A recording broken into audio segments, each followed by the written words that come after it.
Hey again, it's a Thursday. Well, unless you're watching these on YouTube in case you watch them all the time.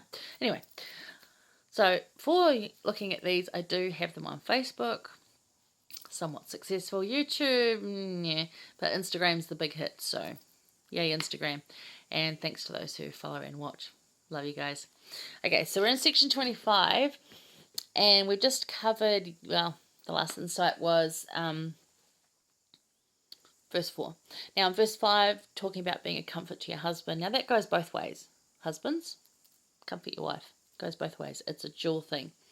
It is, a great book on this is Even Adam by Linda Brown. Hey, Mindy. Anyway, that's a really good book around, challenging cultural stereotypes and challenging what people have believed about Eve and the whole situation.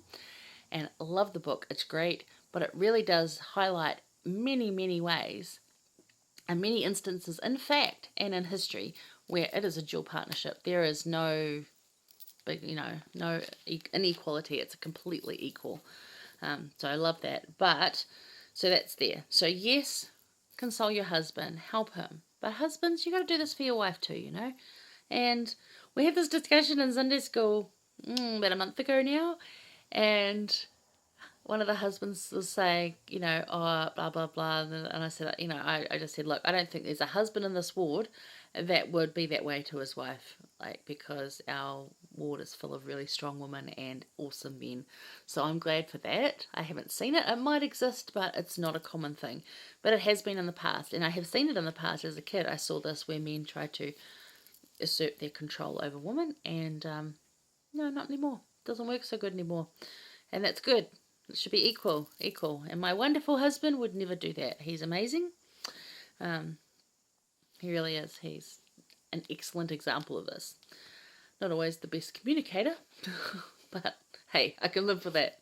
He does the dishes and takes out the rubbish and cleans the bathroom and is awesome to me. Absolutely awesome to me. So, I love looking after him because he looks after me. It works. Anyway, enough on that because it's not even the one we're focusing on. Oh my gosh, okay.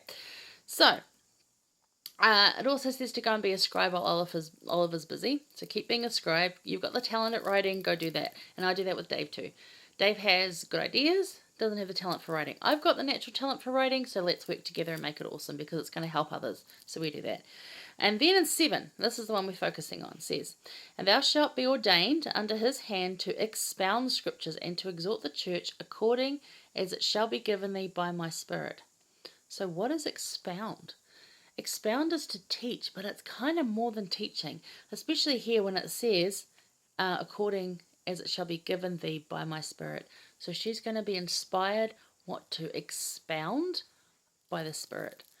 So, what does it mean to expound scriptures? What does it mean? Is it just teaching them?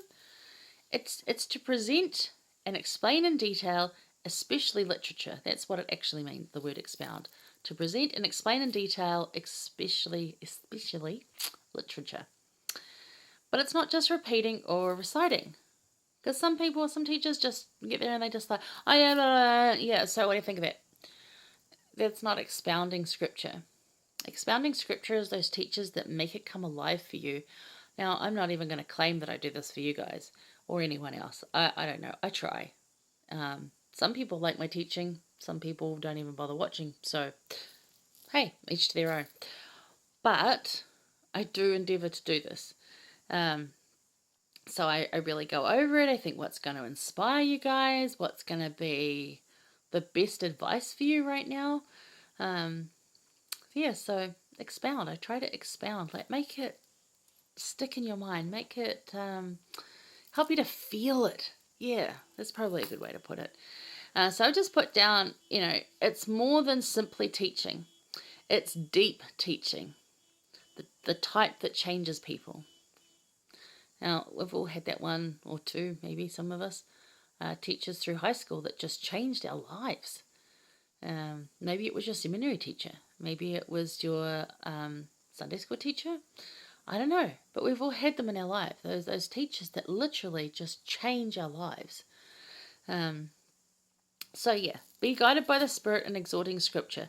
It's having knowledge and knowing how and when to use it. And that's exactly what Emma did. She had the knowledge and the Spirit guided her how and when to use it. So that's really cool. Now, Elder Uchtdorf gives us our thought for this one. He said, we live in a time when the Scriptures and the words of modern day prophets are more easily accessible than at any other time in the history of the world.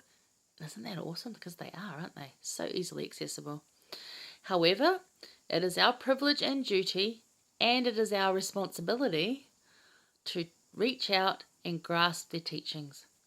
So we need to kind of expound to ourselves. It's our duty because it's so available to us. Now, back then, a lot of people didn't read. Emma read. That's why she got this calling. That's why this was one of her things. She could write really well. She had a talent for that. And she could read really well. She knew stuff. She had good schooling. That was rare where they lived. That was reserved for a few people, especially not girls. So, very, very blessed, good family that she came from to do that for her. And we all know education is everything. Education makes such a difference in someone's life. So, it is our responsibility to educate ourselves as much as we can, to reach out and grasp the teachings of these scriptures that are so readily available, to absorb these conference talks as we prepare for conference coming up on Easter weekend. All of it is our responsibility. We don't just have to wait around for someone to teach us. We need to do it. That's what Elder Uchtdorf's saying. There's no excuse. If you say, I haven't got scriptures, heck, someone can hook you up on your phone. Someone can give you a Book of Mormon. Someone can give you the Ensign. Well, it's now the Leahona magazine. There's so many ways to get it. So if you're not getting it in your language, then it's probably a rare thing. There's a lot of ways to access it, even if you're just looking at the pictures, because they're going to help you as well. Okay, so that was number 4. I'll do the 5th one. Before I go into that, I've got quick time here. Section 26 is just about consent by general consent. So, like when you go to church and they say we want to call this person, and we all, raise our hands, and yeah, that's general consent. So, just saying that, you can't just pick someone. You have to make like the membership of the church. Like you have to give them that opportunity to support that person. And if you raise your hand and say, yes, I'm going to support them, then you got to support them. So that's just section 26 is simply talking about that. There's not a lot to really take from that. I mean, you could take a whole lesson from supporting people and sustaining them, but that's for another day, because I think we should focus on something else, which I will see you for shortly, and the 5th one for this week.